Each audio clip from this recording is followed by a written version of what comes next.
ევროკავშირის ლიდერების სამიტი და განცხადებები საქართველოს შესახებ ევროპული ქვეყნების ლიდერებმა კიდევ ერთხელ გამიჯნეს ქართველი ხალხი და ივანიშვილის რეჟიმი.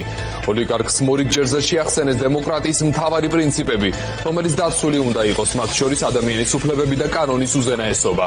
მედიასთან საქართველოს შესახებ ევროკავშირის პირველმა დიპლომატმა ისაუბრა. რა თქვა კაია კალასმა და როგორია საბჭოს დღის წესრიგი. სლად სოფოვარდიაშვილი მოგვიყვება პირდაპირ ეთერში.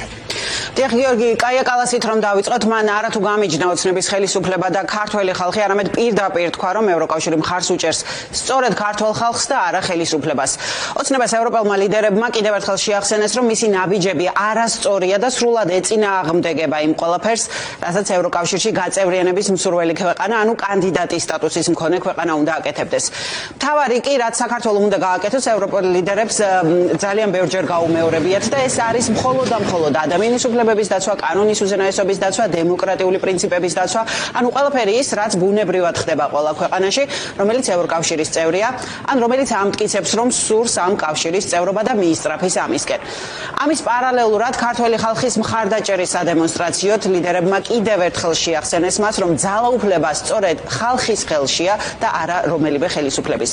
ევროპული საბჭოს ლიდერების შეხვედრა დაეთმობა უკრაინის საკითხს, მის მიმართ მხარდაჭერის გაძლიერებას და რუსეთზე ზეწოლის გაზრდას ევროპული ინტერესების დასაცავად.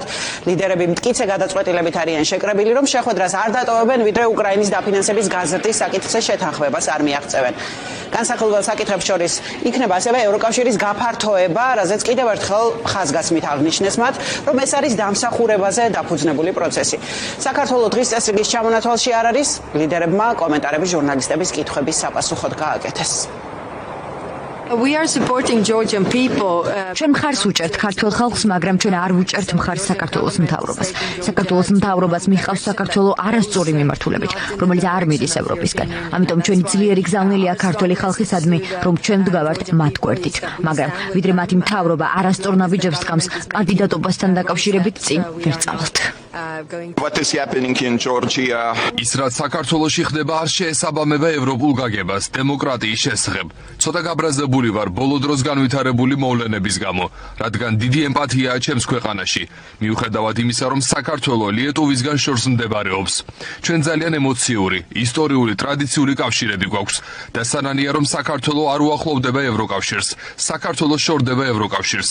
ვიდრე არ გააცნობიერებენ, რომ დემოკრატიის წესებს, ადამიანის უფლებებს და კანონის უზენაესობას პატივი უნდა სცენ, სიტუაცია ძალიან გართულდება და ძალიან სამწუხარო იქნება თავად ქართველი ხალხისთვის, რომელიც ელის საკუთარი ქვეყნის პროგრესს ევროკავშირისკენ მიმავალ გზაზე. ევროკავშირში გაწევრიანების პროცესი დამსახურებებს ეფუძნება. ჩემი გზავნილი ყველა ქვეყნისთვის ერთნაირია. თუ ისინი აკმაყოფილებენ კრიტერიუმებს, ჩვენ წინ წავიწევთ დისკუსიებთან დაკავშირებით. არსებობს ორი გზა, როგორ შეუძლია ქართველ ხალხს და ასევე პოლიტიკოსებსაც ცვლილებების განხორციელება. ძალაუფლება ეკუთვნის ხალხს ნებისმიერ ქვეყანაში, სულ მცირე ევროპაში მაინც. ვფიქრობ, ქართველმა ხალხმა ნამდვილად არ უნდა დაკარგოს იმედი. ჩვენ ყველამ საქართველოს მსგავსად გავიარეთ საბჭოთა დრო და ჩვენ გავხდით თავისუფლები, რადგან ხალხმა გადაწყვიტა ასე.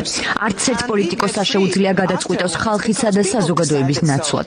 ამიტომ, თუ საზოგადოება ძლიერად იდგება და შეინარჩუნებს იმედს, საკუთარ ორიენტაციას ევროპული ღირებულებებისა და დემოკრატიისკენ, წარმატებას მიაღწევს და წინ წახვალთ. მჯერა ამის. ევროპული საბჭოს ლიდერების შეხვედრა ორდღიანია და ხვალ დასრულდება. იქნება თუ არა საქართველოზე განცხადება პრესკონფერენციის დროს შეუცნობია, მაგრამ დღევანდელი კომენტარებიდანაც ცხადი ხდება, რომ პოზიციები ოცნების ხელისუფლების მიმართ სულ უფრო მკაცრი ხდება. ეს ტონი განსაკუთრებით თვალშისაცემი იყო გუშინაც, როდესაც ევროპული საბჭოს თავმჯდომარეობის მიგნებები გამოქვეყნდა გაფართოების საკითხთან დაკავშირებით დანიის ხელმძღვანელობით და ძალიან მკაცრი შინაარსის იყო ეს განცხადება. მასში ლაპარაკი იყო რეპრესიულ კანონებზე, მედიისა და სამოქალაქო საზოგადოების ჩახშობის მცდელობაზე, პოლიტიკური ოპონენტების დაკავებაზე, ასევე იყო მოწოდებები, რომ ყველა უსაფუძვლო დაკავებული ადამიანი გათავისუფლდეს პატიმრობიდან, რომ საქართველომ არ გახდეს რუსეთისათვის სანქციების თავის არიდების ტერიტორია და იყო ლაპარაკი იმაზეც, რომ საქართველო ყველანაირად უნდა შეესაბამებოდეს საქართველოს საგარეო და უსაფრთხოების პოლიტიკა ევროკავშირის პოლიტიკას და 26-მა ქვეყანამ ევროკავშირის 27 ქვეყნიდან დაუჭირა ამ განცხადებას გუშინ მხარი.